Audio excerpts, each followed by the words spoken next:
मेरा नाम वाजिद अली है और मेरा ताल्लुक़ कोहाट से है। जी। और मैं रहता मेलबर्न ऑस्ट्रेलिया में हूँ। हम्म। पेशे से इलेक्ट्रिकल इंजीनियर हूँ और हम्म। मुझे ऑस्ट्रेलिया में रहते हुए 4 साल हो गए हैं। फैमिली के साथ रहता हूँ वहाँ पे। ऊंचा बोलिएगा। 4 साल पहले जब मैं ऑस्ट्रेलिया गया तो मुझे शदीद एंजाइटी, डिप्रेशन और पैनिक अटैक स्टार्ट हो गए। और मैं चक्कर काटता रहा डॉक्टरों के पास शुरू में।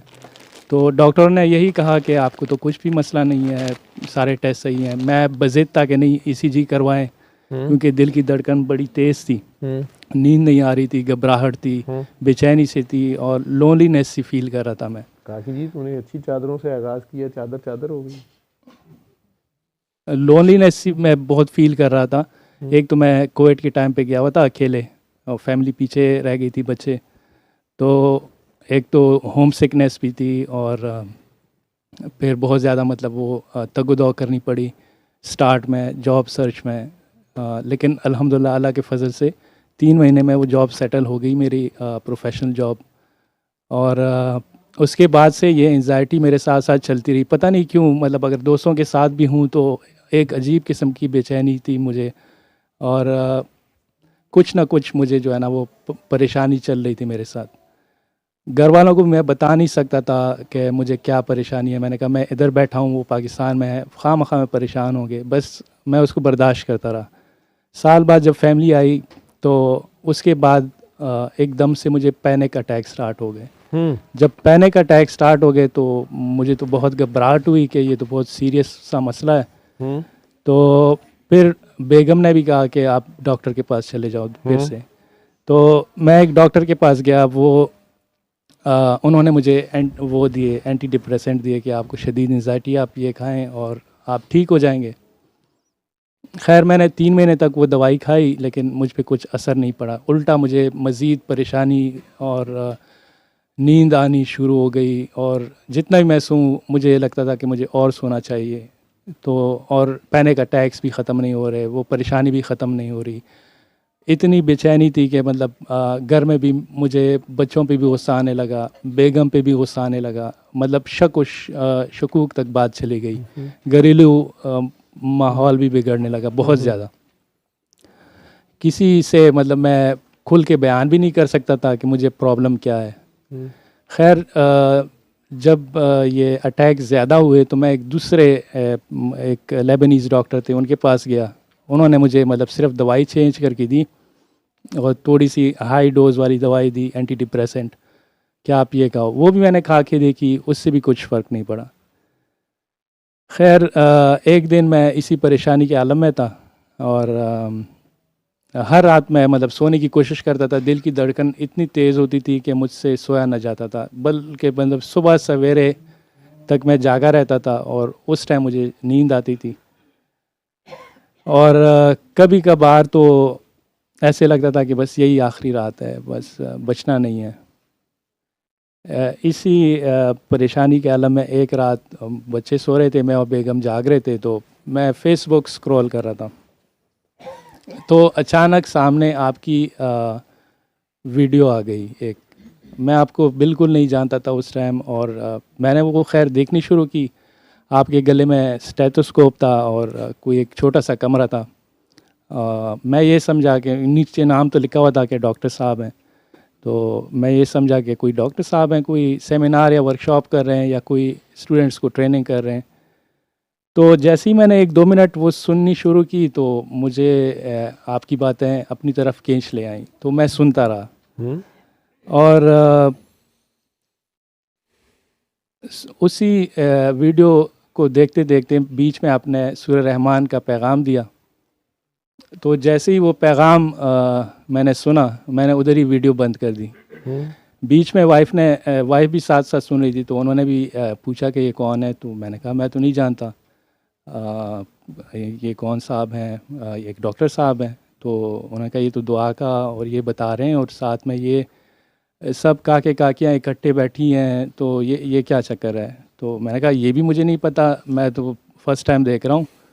तो खैर वो सो गई थी तब तक। मैंने उनको टेक्स्ट छोड़ दिया कि मुझे आप सुबह जल्दी उठाएं, मैंने उठ के एक दुआ करनी। तो उन्होंने कहा ठीक है।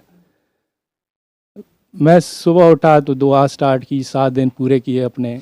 मेरा काम स्टार्ट में नहीं हुआ, लेकिन मैंने बतानी शुरू कर दी। मैंने कहा किसी का तो होगा, मेरा अगर फंसा हुआ है तो किसी का तो होगा ही, इतना तो यकीन था मुझे।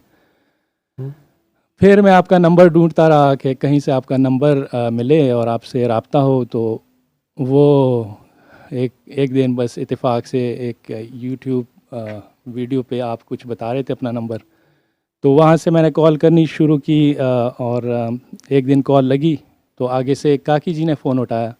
तो मैंने कहा मुझे तो डॉक्टर साहब से बात करनी है। तो उन्होंने कहा नहीं, जो आपको कहना है आप मुझसे कहें। तो मैंने कहा ठीक है। उनको मैंने बता दिया कि मैंने इस तरह सूर रहमान सुनी है, लेकिन मुझे कोई ख़ास फ़र्क नहीं पड़ा है, मैं ठीक नहीं हुआ हूँ। जियो वाले कह रहे हैं कि मेरी आवाज़ में मसला आ रहा है लाइव में, अब सही आ रही है? जी। उन्होंने कहा कि आप ऐसा करें ना कि दोबारा सूरह रहमान सुने, और आधा घंटा पहले किया। और आप एक गलती कर रहे हैं असल में। आप अपनी तस्बीहात, वज़ाइफ और ये सारी चीज़ें छोड़ दें और इस सूरह रहमान दोबारा सुने। और एक और बात कही कि जहाँ पे आपको बोलना चाहिए वहाँ बोलते नहीं। तो ये बात मुझे समझ में ही नहीं आई कि इसका मतलब क्या है। खैर मैंने उनसे पूछा भी नहीं। फिर एक बात मैंने उनसे पूछी अदब से कि अगर गुस्ताखी माफ़ हो तो मैं आपका नाम जान सकता हूँ। तो उन्होंने कहा मैं बाबा की काकी हूँ। तो मैंने कहा जी शुक्रिया। तो खैर मैंने दोबारा सूरह रहमान सुनी और मेरे सारे जो भी दर्द थे, तकलीफ़ें थी, वो दूर हो गई। कोई एंजाइटी, कोई परेशानी, कुछ भी नहीं था। सारी दिल की धड़कन भी ठीक हो गई। और फिर मैं सोचता रहा कि दिल ही दिल में कि इस बात का मतलब क्या है कि जहाँ पे आपको बोलना चाहिए वहाँ आप बोलते नहीं हो। खैर मैंने उनको अप्रोच करने की कोशिश की, लेकिन शायद उनका नंबर बिज़ी था कि मैं उनको बताऊं कि मैं ठीक हो गया हूँ। वो नहीं हो पाया। फिर कुछ महीने बाद आपकी वीडियोस मैं रेगुलर सुनता रहा। तो कुछ महीने बाद ख़ुद ही दिल में एहसास हुआ कि इतने एहसान फरामोश नहीं बनो और ये बता दो कि तुम ठीक हो गए हो, तो बता दो। मुझ में असल में एक थोड़ी सी, आपको लग भी रहा होगा, मतलब बोलने से मुझे मौत पड़ती है। और वो भी मैंने शाजी को भी ये बताया था कि मैं उधर जा तो रहा हूँ लेकिन मैं शायद बेहोश हो जाऊँगा उधर ना। तो उन्होंने कहा नहीं कुछ नहीं होगा, बस बाबा जी हैं वो देख लेंगे। तो मैंने कहा ठीक है। तो उसके बाद मेरा मतलब ये सफ़र चलता रहा। लोगों को मैं आगे दुआ का मैसेज बताता रहा। उस टाइम मुझे पता भी नहीं था कि दुआ करवानी क्या होती है या दुआ का रूल्स रेगुलेशन इस सिस्टम के क्या हैं। खैर धीरे धीरे मैं वीडियोस देखता रहा और फिर ख़ुद ही से जवाब, मतलब अंदर फील होता था कि नहीं अब ब्रेक लगाओ, वीडियो बहुत ज़्यादा हो गई। तो 3 महीने 4 महीने मैं कुछ नहीं देखता था, मतलब आपकी वीडियोस नहीं देखता था, कुछ और चीज़ें, फ़िल्म देख लिया, गाने देख लिए। उसके बाद जब फिर थोड़ा सा ड्रेन आउट होता था फिर आपकी वीडियोस देखनी शुरू की। खैर वो जब एहसान फरामोशी का ख़्याल आया तो मैंने आपको फ़ोन करने की कोशिश की और वो इत्तेफाक से एक दिन कॉल लग गई और 3-4 मिनट आपसे मेरी बात हुई और आपको मैंने अपना थोड़ा सा एक्सपीरियंस बता दिया कि इस तरह मैं ठीक हुआ हूँ। खैर ये सफ़र चलता रहा, लेकिन वो जो सवाल था वो दिल ही दिल में खटक रहा था। मुझे गुस्सा भी आ रहा था और मेरे अंदर जो एक बुराई थी जो किसी भी चीज़ से नहीं जा रही थी। हालांकि मैं मतलब नमाज़ें भी पढ़ता था, सारी चीज़ें करता था, इबादतें, तस्बीहात। 14-15 साल से मुझे लेफ़्ट साइड पे पेन थी मुकम्मल, बाजू, शोल्डर। तो वो जब से मैंने वो तस्बीहात ख़त्म की वो भी सारी चीज़ें ख़त्म हो गई, दूर हो गई। तो उस सवाल ने जो काकी जी ने मुझे बताया कि जहाँ आपको बोलना चाहिए वहाँ आप बोलते नहीं हो, उसको मैं ढूंढता रहा कि इसका मतलब क्या है। मे बी कि शायद इसका मतलब हो दुनियावी एतबार से कि मैं कोई ठीक फ़ैसला नहीं कर पाता दो बंदों के दरमियान, दोनों की साइड शायद लेता हूँ या दोनों को बोलता हूँ तुम दोनों ठीक हो, तो शायद इसका ये मतलब हो। वो सवाल जहन में था। और दूसरी जो मैं बात कर रहा था कि एक इन इबादत के बावजूद मुझ में एक ख़ामी थी। वो ख़ामी थी कि हया, आंखों की हया नहीं थी। आंखों की जो हया होती है, एक काकी को देख के वालेकुम सलाम, अभी पहुंची हो?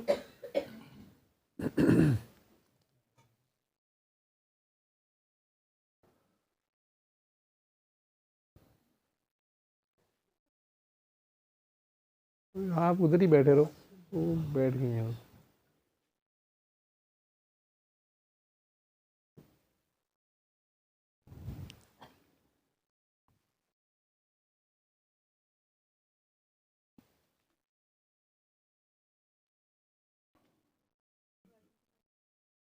ये नीचे बाजी को देने हैं।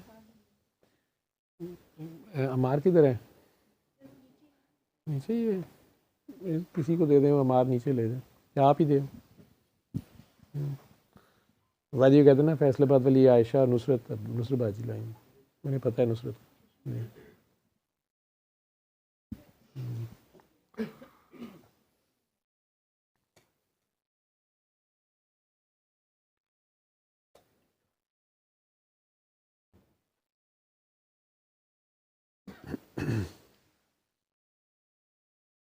वालेकुम सलाम जी, वालेकुम सलाम जी, वालेकुम सलाम।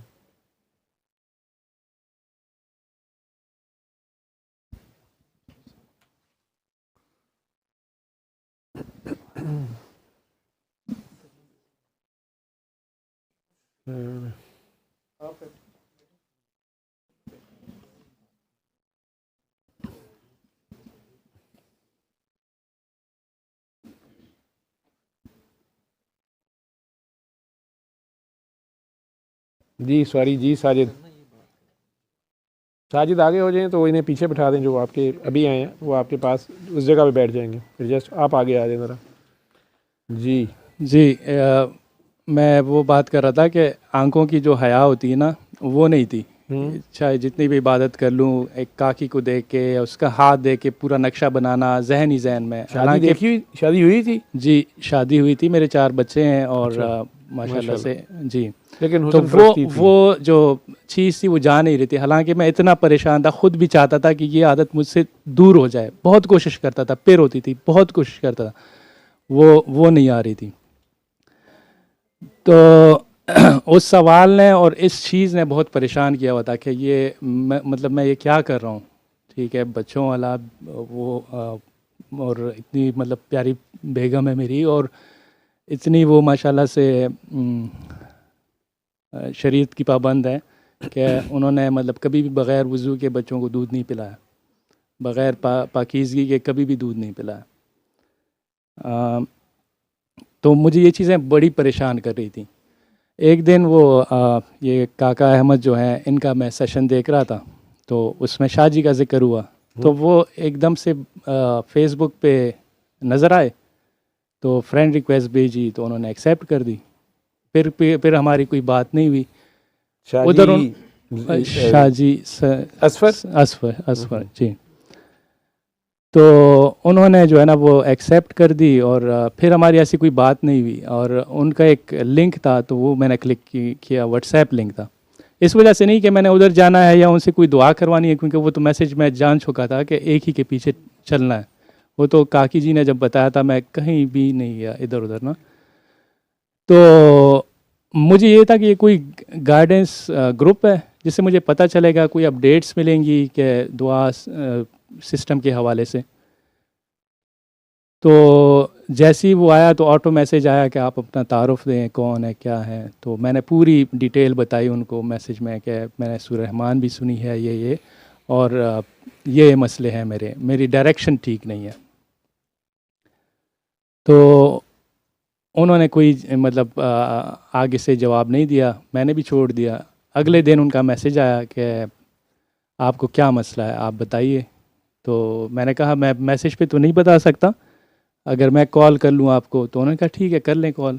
मैं उस टाइम फील्ड में था, मतलब फैमिली से भी दूर था, मेलबर्न सिटी से बाहर था। तो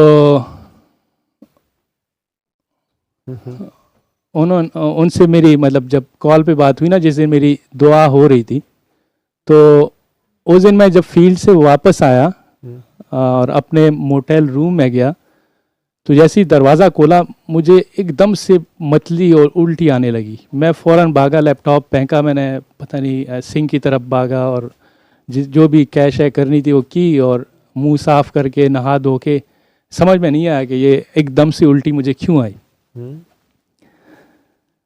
खैर वाइफ से बात की, वाइफ को भी ये फ़ोन पे बताया कि मुझे एकदम से उल्टी आई। तो उन्होंने कहा कि ठीक है शायद तुमने कुछ गलत खाया हो। मैंने कहा नॉर्मली जो जिस तरह डेली हम खाते हैं वही था, लेकिन ये कुछ अजीब सा था। खैर मैं खाना खा के, क्योंकि वहाँ हम जल्दी खाना खाते हैं, 6 बजे मैंने डिनर करके मैं वापस आ गया।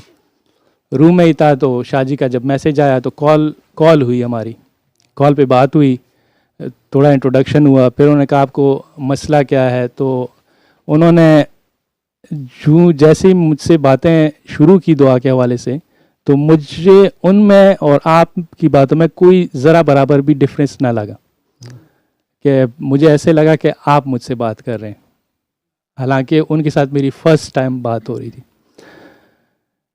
तो उन्होंने मुझे बोला कि मैं डॉक्टर हूँ, आप मुझसे खुल के बोलें क्या मसला है। तो उनको मैंने अपनी परेशानी बताई कि असल में ये बात है और मेरी डायरेक्शन दो कश्तियों का सवार हो चुका हूँ। तो उन्होंने वो काकी जी की बात का मतलब खोल दिया मुझ पे कि इसका मतलब ये है, और उन्होंने फिर मुझे दुआ करवाई और अपना नाम 5 बार पढ़ने को कहा, और फिर आंखें बंद करके एक गाना सुनवाया, दिल चाहते हो कि जान चाहते हो, ये तो बताओ कि क्या चाहते हो। तो वो गाना मैंने सुना, और उसके बाद मंजर ही चेंज हो गया। जब मैं नेक्स्ट टाइम गया और घर छुट्टी पे ना, तो दिल में पहली ख्याल ये आया कि मैं किसी को घर में बताऊंगा नहीं कि मेरी दुआ हो गई है या मैं चेंज हो गया हूँ। मैंने कहा अगर ये खुद सबूत दें, खुद ही बताएं कि मैं चेंज हो गया हूँ, तो ये मेरी कामयाबी होगी और ये इसी दुआ का फैज़ होगा। तो खैर मैं घर जैसे ही गया तो कुछ उनको नहीं बताया, और मेरे रवैये में खुद ही बखुद जो है ना एक तब्दीली से आ गई, और बच्चों से प्यार, बेगम से लाड प्यार। तो उन्होंने खुद ही 7वें दिन एतराफ़ कर लिया कि आप बड़े प्यारे हो गए हो, ये हुआ क्या है, ये बाबा जी ने कुछ किया हुआ है। हालांकि उनको बाबा जी का कुछ नहीं पता था, उनके मुंह से ऐसे ही निकल गया कि ये बाबा जी ने कुछ किया हुआ है। मैंने कहा नहीं, बस आप ऐसे ही समझें, बस आप मेरे लिए दुआ करें कि मैं इस पर कायम रहूं। तो अगली सुबह, मतलब जब दुआ मेरी हुई, जब मैं घर गया तो सुबह ही सुबह मैं उठा, और मुझे जो है वो एक एहसास आया कि जाके सुबह उठ के काकी को नाश्ता कराओ। मैं उठा और बेगम सो रही थी, जनवरी का महीना था, गर्मी के दिन थे ऑस्ट्रेलिया में, तो उन्होंने चादर ओढ़ी हुई थी। और मैं खैर मुँह हाथ धो के जब आया, तो जिस तरह बाबा जी कहते हैं कभी काकी ताड़ी है, तो वो काकी मैंने ताड़ ली, और उनके पैर मुझे नज़र आ गए। बस फिर उनके पैरों पे मैंने पारी की, वो हड़बड़ा के उठ गई ना कि किधर जा रहे हो, क्या हुआ है। तो मैंने कहा नहीं मैं, आप घबरा नहीं, नाश्ता लेने जा रहा हूँ। क्या कर? नाश्ता लेने जा रहा हूँ। तो उन्होंने ज़िद की कि नहीं मैं ख़ुद जाके बनाती हूँ। तो मैंने कहा नहीं आप अगर इतनी ज़िद करती हैं, चाहे आप बनाएं, तो नाश्ता जो है ना मैं ले आता हूँ। तो असल में जो है ना जब ये 7 दिन मेरे घर में गुज़रे, तो जिस तरह आप कहते हैं कि सारे सवालों के जवाब आपको ख़ुद ही मिल जाते हैं, तो मुझे उन ही 7 दिनों में सारे अपने जितने भी सवालात थे, वो सवालात जो मैं भूल चुका था वो भी याद दिलाए गए और उनके जवाबात दिए गए मुझे। तो 2020 में मैं जब कोविड में मैं पाकिस्तान में था 1 साल, बॉर्डर्स बंद थे, तो मैं पाकिस्तान में ही था बग़ैर कोई किसी जॉब के। मैंने गांव में ही मतलब वो वक्त गुजारा, फैमिली रियूनियन हो गया, दोस्तों के साथ एक अच्छा वक्त गुजरा, बचपन की यादें ताज़ा हो गई। गांव कहाँ पे था? गांव कोहाट में। अच्छा, कोहाट जी। तो उधर हमारे यहाँ जो है ना वो पीरी मुरीदी का बहुत ज़्यादा रुझान है, और सादात का बड़ा एहतराम होता है। तो हमारे गांव के अपने सादात हैं। तो उस इलाके में बाबा जी नहीं कहते, बाजी कहते हैं, बाजी जी है ना। वहाँ पे उससे परे हरीपुर, मानसहरा सारे इस जी इलाके में जी बाजी भी कहते हैं, बाबा जी भी कहते हैं। अच्छा, बाबा जी भी कहते हैं, बाजी तो काफ़ी मिले उधर मुझे। तो मैं भी क्योंकि छुट्टी से आया था तो मैंने कहा सैयद की एहतराम है, मुझे जाना चाहिए, तो मैं गया। हालांकि मैं कोई मतलब उनसे लेने देने के चक्कर में नहीं गया था, और शुरू से बचपन से ही जो है ना मुझे कवालियाँ, सूफ़ी म्यूज़िक बचपन से ही पसंद है। और इसमें फिर मुझे सरकार हज़रत वासिफ़ अली वासिफ़ रहमतुल्लाह अलैह का तारुफ़ भी मुझे 2007 में हुआ, तो उनकी वीडियोस मैंने देखनी शुरू की बहुत ज़्यादा, तकरीबन 2018-19 तक। तो जब मैं उनके पास गया तो मुरीदैन भी उनके बैठे हुए थे, कुछ और लोग भी थे। तो थोड़ी देर बाद ज़ियाफ़त के बाद, लंगर खिलाने के बाद एकदम मेरी तरफ से पलटे और उन्होंने कहा कि आपको मैं एक किस्सा सुनाता हूँ कि एक शख्स था, वो पीर की तलाश में था।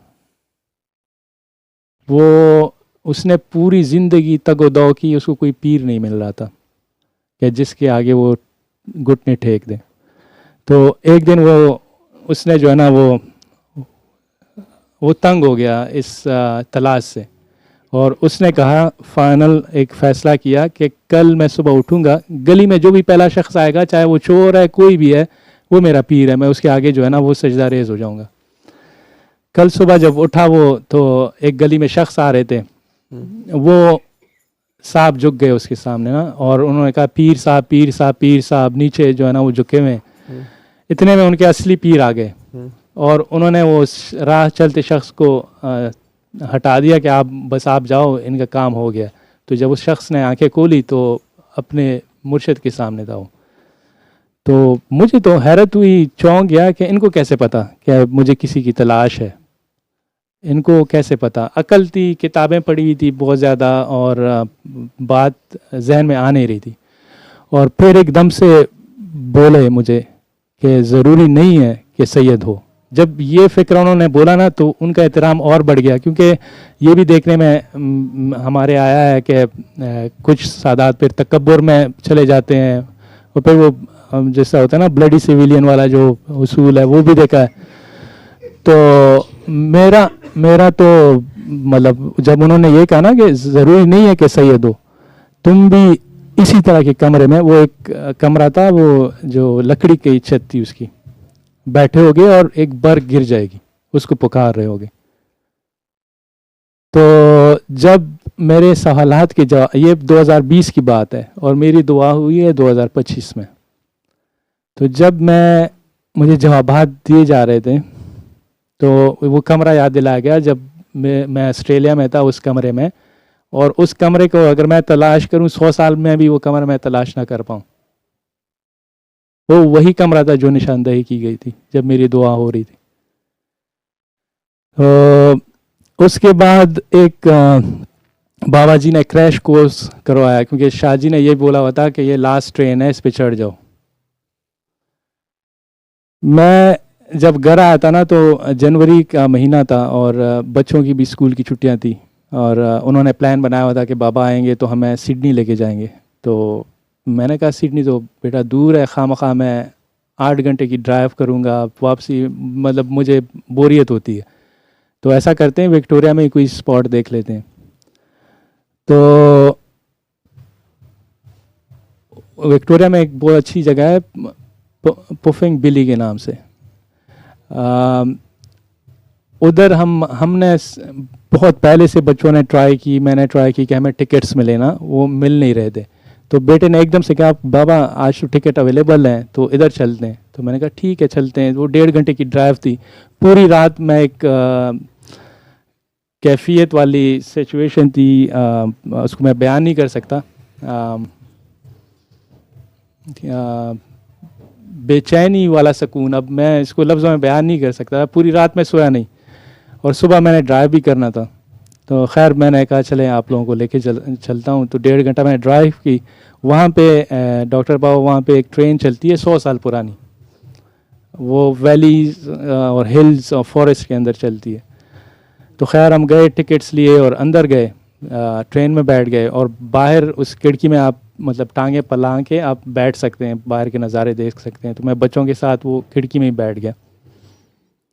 अब जब ट्रेन चलने लगी एकदम ख्याल आया कि तुम आज इस ट्रेन में क्यों हो। तो वो मंज़र दिखाया गया कि ये देखो, ये जो बाहर तुम्हें हरियाली और ये सब्ज़ा दिख रहा है, इन नज़ारों में इनसे लुत्फ़ अंदोज़ हो, लेकिन इसमें खोना नहीं। और फिर मुसाफिर दिखाई दिए जो ट्रेन से उतर रहे थे। फिर ये सबक दिया गया कि इस ट्रेन पे से उतरना नहीं है, मुसाफिर नहीं बनना, इसमें डब्बा बनना है, आगे चलना है। आगे चलती रही ट्रेन, तो वो कोल ट्रेन थी, धुआं उठ रहा था, तो मेरी नज़र पड़ गई इंजन पे। तो ये सवाल आया कि ख़बरदार कभी इंजन नहीं बनना, वरना भस्म हो जाओगे, इस धुएं की तरह उड़ जाओगे। थोड़ा आगे ट्रेन चली, वो ऐसे कटता, तो सामने मंजर आया कि इंजन से आगे नहीं जाओ, वरना काट कुतर के गिद्ध की खुराक हो जाओगे। खैर ट्रेन एक स्टेशन पे रुकी 1-1.5 घंटे के बाद, और उसमें जब ट्रेन उतरी, मतलब लोग उतरे, तो इंजन उसका बड़ा यूनिक था, क्योंकि वो उन्होंने बड़ा वेल मेंटेन किया हुआ था। तो बहुत सारे लोग उतरे, उन्होंने इंजन के साथ सेल्फियाँ खींचनी शुरू की, और कोई इंजन के साथ सेल्फी ले रहा है, कोई इंजन की पिक्चर ले रहा है। तो मेरी नज़र जो है ना वो इंजन पे पड़ गई, उसकी हालत पे पड़ गई, कि उसकी हालत को कोई नहीं देख रहा कि वो कितना उसकी हीट, टेम्परेचर, बड़ास, उससे क्या हाल हुआ है। जो पूरे मतलब जो लोड उठा के जा रहा है, उसकी कैफियत या उसकी कंडीशन का वो कोई एहसास नहीं हो रहा, बस लोग सेल्फियाँ लेके निकल रहे हैं। खैर आगे जाके 2 स्पॉट थे विजिटिंग प्लेस, एक लेक था और एक म्यूज़ियम था। तो बच्चों ने और यही ज़िद की कि हम लेक जाते हैं। तो हम लेक की तरफ गए। लेक की तरफ जैसे ही मैंने बच्चों की तस्वीरें खींचनी शुरू की, तो एक बतख, डक दिखी मुझे, जो अपने परों से जो है ना वो तैर भी रही थी और परों से पानी भी जो है ना वो हटा रही थी। तो ये सबक मिला कि इस दुनिया में रहना है, इस दुनिया के गंद में रहना है, ऐसे ही रहो, जितना इस्तेमाल करना है, जितने फ़ायदे में है उतने इस्तेमाल करो और निकल रहो, अपने जो है ना फर खुश्क रखा करो। उस लेक का पानी ग्रेश था, गदला सा था। फिर मैंने एक ख़ास किस्म के परिंदे देखे, उसमें काले परिंदे थे, वो डीप डाइव मारते थे और चोंच में वो घास मुंह में मतलब वो निकालते थे नीचे तह से। तो फिर मुझे याद दिलाया गया कि ये दुआ सेशन के बगले हैं, जो इस दुनिया के जो ये गंदगी है इसमें घुस रहे हैं और ये गंद को साफ कर रहे हैं। फिर इसमें मैंने ये भी देखा कि 2 बगले आपस में एक दूसरे से वो गंद छीनना चाह रहे हैं। तो ये भी सबक मिला कि इसमें कोई मुकाबलाबाजी नहीं है, और ये जो है ना ये सिर्फ एहसास का सफ़र है, और ये खालिस मतलब अल्लाह के लिए होता है, दिखावे के लिए नहीं होता। खैर आगे फिर वो हमें पैडल बोट पे जाना पड़ा बच्चों के साथ, और उसमें मेरी बेटी ने कहा कि बाबा रेस लगाते हैं साथ वाली उसके साथ, पैडल बोट्स के साथ। जब मैं जैसे ही वो तेज़ की, तो फिर ये सबक मिला कि रेस इसमें रेस कभी नहीं लगानी, रेस में नहीं पड़ना। और भी बहुत सारे मतलब वो पूरा दिन मेरी इन कैफियत ख़ुद से ही जो है ना वो इशारे मिलते रहे, और मुझे तो कोई मतलब ऐसे कुछ था नहीं, जो भी था वो एहसास से आ रहा था। खैर वापसी का टाइम आया, और ट्रेन में मतलब वापस जाने में थोड़ा सा टाइम रह गया था, तो बच्चे वॉशरूम चले गए। अब ये टाइम लगा रहे हैं, आ ही नहीं रहे, और इतने में ट्रेन की अनाउंसमेंट हो गई कि अब ट्रेन जाने वाली है। अब मैं इनके पीछे गया, हालांकि मुझे भी वॉशरूम जाना था लेकिन मैं नहीं जा पाया क्योंकि मैं बाहर वेट कर रहा था सामान वगैरह का। तो इन लोगों को मैंने निकाला तो ट्रेन जो है ना वो लास्ट अनाउंसमेंट की उसने कि हम जाने वाले हैं बस। तो मैं फ़ौरन भागा हूँ, जैसे ही हम ट्रेन के अंदर इंटर हुए तो वो ट्रेन चल पड़ी। ये नीचे वाला है, फारिग हो गया नीचे वाला। अच्छा, स्पीकर नहीं अभी पे आया। अच्छा ठीक, कनेक्टर चाहिए ना, इसके बगैर नहीं, कनेक्टर लगे तो फिर है। नहीं, वो स्पीकर जो है ना, असल में उस स्पीकर के अंदर पिन लगती है जो इसमें नहीं लगती। ये स्पीकर नहीं चल रहा, हमारे काम का नहीं है। उनसे पूछो अगर उन्हें स्पीकर ये काम दे देता तो वो ये ले लें और हमें वो दे दें। अच्छा जी। तो जैसे ही हम ट्रेन के अंदर पहुँचे, बस जब स्टेप इन किया तो वो ट्रेन चल पड़ी और मैंने मतलब वॉशरूम भी अटेंड नहीं किया। तो ये सबक मिला कि ये आखिरी ट्रेन थी जिस पे तुम चढ़ गए हो और उसने तुम्हें तुम्हारे तमाम गन मन समेत जो है ना वो लोड कर दिया है, अब इसको जाने मत देना। तो ये मतलब एक खूबसूरत एहसास मुझे मिला उस दुआ के बाद। और फिर मैं प्रॉपर शाहजी के साथ और आपा के साथ मतलब कनेक्टेड हम हैं। और हमारा अपना एक दुआ कॉल सेंटर है जो शाहजी के गाइडेंस में चलता है और लोगों को दुआएं करवा रहे हैं। बाबा जी का पैगाम है तो वो पहुंचा रहे हैं लोगों को। ज़बरदस्त जी, और ट्रेनिंग भी खुद ब खुद हो ही जा रही है। जी। तो वो शाहजी ने यही कहा है कि listen to your first call of heart, वो कभी भी गलत नहीं होती। तो हालांकि मैंने उनको यही कहा कि मैं तो मतलब मुझे बोलने का बड़ा प्रॉब्लम रहा है। तो मैं कैसे किसी को दुआ करवाऊंगा। किसी ताकतवर बंदे को साथ ले लेना था।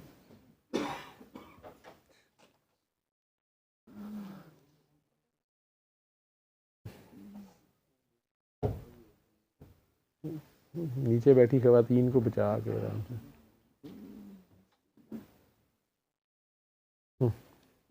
शायद जी, तो मैंने उनको यही कहा कि मैं कैसे किसी को मतलब दुआ करवाऊंगा ना, क्योंकि मुझे बोलने, लेकिन वो उन्होंने गाइड किया। उन्होंने कहा कि बाबा जी का काम है, वो देख लेंगे, उसकी टेंशन मत लो, बस तुमने खुलूस और नियत खुलूस के साथ जो है ना ये काम करना है और इस दुखी इंसानियत की जितनी खिदमत करनी है, जितना पेन कम करना है, वो हमारा काम है। बाकी काम अल्लाह का है, वो उसका हो जाए काम तो अल्लाह की मर्ज़ी, ना हो तो भी अल्लाह की मर्ज़ी। बस हमने अपना पैगाम पहुंचाना है, हमारा काम है आगे चिट्ठी पहुंचाना। आगे बंदे के नसीब में है कि वो लेता है पैगाम, नहीं लेता। तो उन्होंने फिर मुझे यही कहा कि जब शुरू में गया तो कुछ उन्होंने वो लगाई हुई थी मुझ पे, पाबंदियाँ लगाई हुई थी मुझ पे ना कि ये काम नहीं करने। तो अभी बस जब मदीना मुनव्वरा में हम मिले तो फाइनली उन्होंने यही कहा कि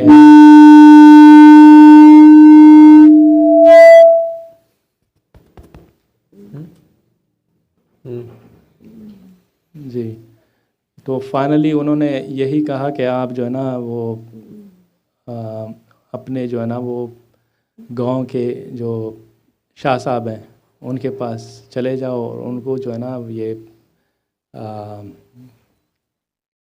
बाबा जी का सलाम जो ये पहुंचा दो कि पागल डॉक्टर ने बाबा मस का सलाम भेजा है, और साथ में ये भी कहना कि सैयद असफर हसन कादरी ने न्यू दिल्ली इंडिया से भी सलाम भेजा है, और बाबा जी का कार्ड देना उनको, साथ में मदीने की जो है ना खजूरें देनी उनको। जी, वो प्यार से इस्लाम देना, ये पैगाम प्यार का पैगाम होता है। किसी आपको एक बताने की कोशिश होती है कि जो वहाँ बैठा है वही यहाँ बैठा है, ये दो नहीं है, एक ही बात है। तो घर के करीब अगर चश्मा है जी, तो दूर दरिया पास जाना, दनी दारे के पास जाना, जब घर के पास साफ चश्मा है, ब्रांच पहुंची हुई है ना, खंबा पहुंचा हुआ है जी, और उधर उन्हें सलाम भेजना होता है कि आप ठीक काम कर रहे हैं। हम तो खुद आजिज़ हैं, यही कर रहे हैं जो आप कर रहे हैं। जी समझ रहे हैं? जी मुझे किसी ने आज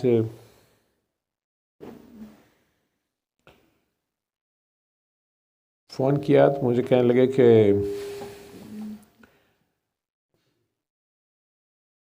आप वासिफ़ अली वासिफ़ साहब को पढ़ते हैं। मैंने कहा मैं पढ़ता नहीं हूँ, पढ़ा नहीं कभी मैंने। कभी एक बार कोट्स देखी हैं उन्हें, उनकी बड़ी खूबसूरत, लेकिन वो सुजल फ़कीर हैं अपने दौर के। तो आप क्या कहना चाह रहे हैं? मैंने कहा शायद वो मुझे कहने लगे हैं कि मैं आपको किताब भेज रहा हूँ या फ़लाँ किताब है वो पढ़ें या उनकी करें, या आप यहाँ से गलत कर रहे हैं। तो मुझे कहने लगे कि डॉक्टर साहब आप कहते होते हैं कि एक वक्त में एक खस्म होता है, मुर्शद भी एक होता है, लेकिन साथ ही आप कई बार लोगों को वापस भी भेजते हैं, कई बातें करते हैं। मेरी आपसे 1.5 साल पहले बात हुई थी कि मेरे मुर्शद पर्दा फरमा गए हैं, फौत हो गए हैं, तो मैं आपकी बैत करना चाहता हूँ। तो आपने कहा था कि हम ना बैत लेते हैं ना देते हैं, और मुर्शद आपके वही रहेंगे। तो मैंने आपसे 2-3 बार इंसिस्ट किया कि मेरे मुर्शद तो फौत हो गए हैं। तो आपने कहा कि अल्लाह के बंदे, मुर्शद नहीं फौत होता। ठीक है, तो आपने जितनी बात मेरे से की थी